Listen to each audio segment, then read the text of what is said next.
బరువు తగ్గడానికి మందులు వచ్చేసినాయండి. చాలా తేలిగ్గా వర్కౌట్ చేయకుండా చాలా సింపుల్‌గా బరువు తగ్గిపోవచ్చు. హాయిగా ఇంట్లోనే కూర్చోవచ్చు. ఎంత తినాలో అంతా తినొచ్చు. ఇది చాలా మందికి అట్రాక్టివ్‌గా ఉంటుంది కదండీ! చాలా ప్యాషనేట్‌గా కూడా ఉంటుంది. ఎల్‌ఎల్‌ఈ, మాంజారో, నోవో నార్డిస్క్, వెగావి ఈ 2 మందులు చాలా కొద్ది మందికి తెలుసండి. భారతదేశంలో ఈ మధ్య రిలీజ్ చేశారు. ఎప్పుడో రిలీజ్ చేయాలనుకున్నారు. కానీ అప్పుడు ఇంత రేటు పెట్టి ఎవడు కొంటాడులే అని చెప్పి ఇప్పుడైతే రిలీజ్ చేశారండి. అంటే మీకు అర్థమైపోయి ఉంటుంది. అప్పట్లో ఎవరు కొంటలేదు. ఇప్పుడు దీని వెనకాల పడుతున్నారు, ఎగబడుతున్నారు. పెద్దగా కష్టపడాల్సిన అవసరం లేదు కదండీ! డోసులు నెలకు ఒక 4 డోసులు వేసుకుంటే సరిపోతుంది. మామూలుగా కాదండి, బ్రహ్మాండంగా తగ్గిపోతాం. ఇందులో కూడా ప్రోటీన్స్ ఉంటాయండి. అంటే పెప్టైడ్స్ అంటాము. ఒక రకమైన పెప్టైడ్ అది, అంటే ఆ ఇంజెక్షన్ ద్వారా ప్రోటీన్స్ని బాడీలోకి పంపిస్తే అవి బరువుని తగ్గించేస్తాయి అన్నట్టు. మరి బరువు అంత తేలిగ్గా తగ్గుతుందా? ఆలోచించండి. తగ్గదు. ఎంతో వర్కౌట్ చేసి, ఎంతో బాధపడి, ఎంతో కృషి చేస్తే తప్పించి తగ్గని బరువు ఈ రకంగా తగ్గించేసుకోవచ్చు. కాబట్టి చాలామంది ఇప్పుడు దీని వెనకాల పడుతున్నారు. నా ఉద్దేశం అయితే మందుల పేర్లు అయితే చెప్పాను, కానీ అవి వాడొద్దనే చెప్తానండి. ఎంతో అవసరమయ్యి డాక్టర్ గారు సజెస్ట్ చేస్తే తప్పించి, అంటే బరువు తగ్గాల్సిన పరిస్థితి ఉంది కానీ ఏమీ చేయలేరు, ఏ వర్కౌట్ చేయలేరు, ఇబ్బంది పడతారు అనుకునే పరిస్థితి ఉంటే తప్పించి మిగిలిన సందర్భాల్లో దాని జోలికి వెళ్ళకపోవడం ఉత్తమం అంటాను నేనైతే. ఎందుకంటారా? చాలా సైడ్ ఎఫెక్ట్స్ ఉంటాయండి. డబ్బుకు డబ్బు పోతుంది, దరిద్రానికి దరిద్రం పడుతోంది. ఇక్కడ యావరేజ్గా ఒక డోస్ వచ్చి 4300 దాకా ఉందండి. అంటే 0.25 నుంచి 5 mg నుంచి 1 mg దాకా ఉంది. అంటే నెలకు ఒక 17,000 మినిమం డోస్. ఇంకాస్త డోస్ పెంచితే 20,000, 25,000 దాకా కూడా ఉందండి. అంటే ఇలాగే ఎన్ని నెలలు వాడాలి అంటారా? ఏమో చెప్పలేం. ఆ డాక్టర్ ప్రిస్క్రిప్షన్ బట్టి ఉంటుంది. తగ్గుతున్నారు, బరువు అయితే తగ్గుతున్నారు, కానీ చాలా సైడ్ ఎఫెక్ట్స్ అయితే వచ్చేస్తున్నాయండి. చాలామందికి సైడ్ ఎఫెక్ట్స్ వస్తున్నాయి. అది గుర్తుంచుకోండి. ఆ రిస్క్ తీసుకుంటాను, ఏం పర్వాలేదు, నేను తీసుకోవడానికి రెడీగా ఉన్నానంటే చాయిస్ మీదే. ఇంకా సైడ్ ఎఫెక్ట్స్ ఏం వస్తున్నాయి ఏంటి అంటారా? అవి కూడా డిస్కస్ చేసుకుందామండి. ఇంత దాకా వచ్చి అవి ఎందుకు మానేయడం, తినబోతూ రుచి ఎందుకు వదిలేయటం అనేది నా ఉద్దేశం. ఇంకా సైడ్ ఎఫెక్ట్స్, హార్మోన్ ఇంబ్యాలెన్స్ అండి. హార్మోన్ ఖచ్చితంగా ఇంబ్యాలెన్స్ అవుతుంది. ఆడవాళ్ళల్లో అయితే ఇంకా ప్రమాదం. మరి ఒకసారి హార్మోన్ ఇంబ్యాలెన్స్ అయితే జీవితకాలం ఆ బాధ ఉంటుంది, అది పీడిస్తూనే ఉంటుంది. అంత టార్చర్ పడటం అవసరమా?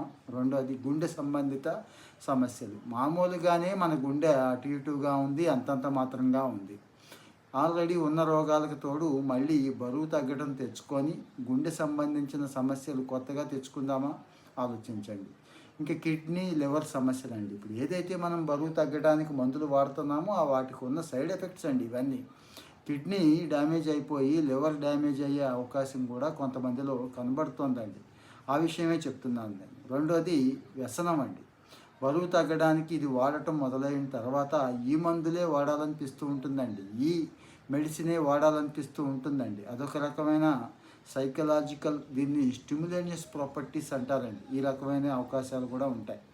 ఇక జీర్ణ సంబంధిత సమస్యలు, తిన్నది అరక్కపోవడం, లైట్ ఫుడ్ తీసుకున్నా కానీ అరగని పరిస్థితి కొంతమందిలో కనిపిస్తూ ఉంటుంది. అంటే ఇవన్నీ చాలామంది మీద పరిశోధనలు చేసిన తర్వాత ఉన్న విషయాలే మనం డిస్కస్ చేసుకుంటున్నామండి. కొంతమంది మీద విపరీతమైన మానసిక ఒత్తిడి ఉంటుంది, చాలా మానసిక ఒత్తిడి ఉంటుంది, ప్రెజర్ ఉంటుంది, సరిగా నిద్ర పట్టదు. ఈ సమస్యలు కూడా ఈ మందులు వాడిన వాళ్ళ మీద ఉంటున్నాయి.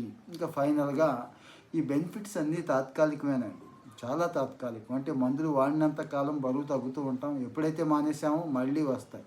వీళ్ళు ఎంత తెలివిగలవాళ్ళో తెలుసు కదా మందులు అమ్ముకునేవాళ్ళు. మరి వాడుతూనే ఉండాలి. సంవత్సరం వాడతారా, 2 సంవత్సరాల, పాపం లక్షలు తగలేసి బరువు తగ్గక మళ్ళీ బాధపడుతూ ఈ సైడ్ ఎఫెక్ట్స్ అన్నీ భరించి మళ్ళీ నార్మల్గా మన పద్ధతిలోకి, ఆరోగ్యకరమైన పద్ధతి ఉంది కదండి, కాస్త వర్కౌట్ చేయడం, డైట్ కంట్రోల్ చేసుకోవడం, చిన్న చిన్న చిట్కాలు పాటించడం, కాస్త కడుపు కట్టుకోవడం, కాస్త విల్ పవర్ కావాలండి. ఆ విల్ పవర్ని ఎవరైతే మేనేజ్ చేయగలుగుతారో, ఎవరైతే మెయింటైన్ చేయగలుగుతారో వాళ్ళు చేసే పని కరెక్ట్ ఎప్పుడు కూడా. అంటే ఆరోగ్యకరంగా బరువు తగ్గడం అనేది చాలా మంచిది అవుతుంది ఎప్పుడు కూడా. ఇవి ఎప్పటికీ సైడ్ ఎఫెక్ట్సే. మరి ఎందుకండి ఈ మెడిసిన్ రిలీజ్ చేశారు అంటే మీకు తెలుసు, కంపెనీల లాభార్జన ఇంపార్టెంట్ ఒకటి. రెండోది కొంతమంది పాపం ఇవన్నీ చేయలేరండి. ఇప్పుడు చెప్పుకున్న ఈ వర్కౌట్స్, ఈ డైట్ బ్యాలెన్స్లు ఇవన్నీ చేయలేని పరిస్థితి ఉంటుంది కొన్నిసార్లు మెడికల్ కండిషన్స్లో. అలాంటప్పుడు ఇవి ఖచ్చితంగా ఉపయోగపడతాయి. మరి మీరేమనుకుంటున్నారు? మందులు వాడతారా? లేదు సహజ సిద్ధమైన పద్ధతుల్లోకి వెళదామా? అంటే ఈ మధ్యకాలంలో డైట్ గురించి, అంటే బరువు తగ్గడం గురించి ఏం చెప్పినా కానీ చాలామంది చూస్తున్నారు. అంటే ఇంపార్టెంట్ విషయాలే. ఇంకా చాలా క్వశ్చన్స్ అడుగుతున్నారండి. అవి కూడా చెప్పండి అంటున్నారు. రీసెంట్గా నేను కొన్ని వీడియోస్ పోస్ట్ చేశాను బరువు తగ్గే విషయం మీద. కొంత బెస్ట్ ప్రాక్టీసెస్ తేలిగ్గా తగ్గిపోయిన వాళ్ళవి కూడా పోస్ట్ చేశాను. మంచి రెస్పాన్స్ వచ్చింది. ఆ క్రమంలోనే ఇది కూడా మరి దీనికి సంబంధించిందే కదా. వెయిట్ లాస్కి ఎవరైనా కాస్త షార్ట్ కట్స్కి వెళ్ళిపోయి ఉన్న ఆరోగ్యం పాడు చేసుకుంటారేమో అనే ఉద్దేశంతో, ఆ తాపత్రయంతోనే ఇది ఇస్తున్నాను. సో మరి ఆలోచించండి, 1-2 సార్లు ఆలోచించండి. ఎవరికి ఉపయోగపడుతుంది అనుకుంటే వాళ్ళకి షేర్ చేయడం మర్చిపోవద్దు.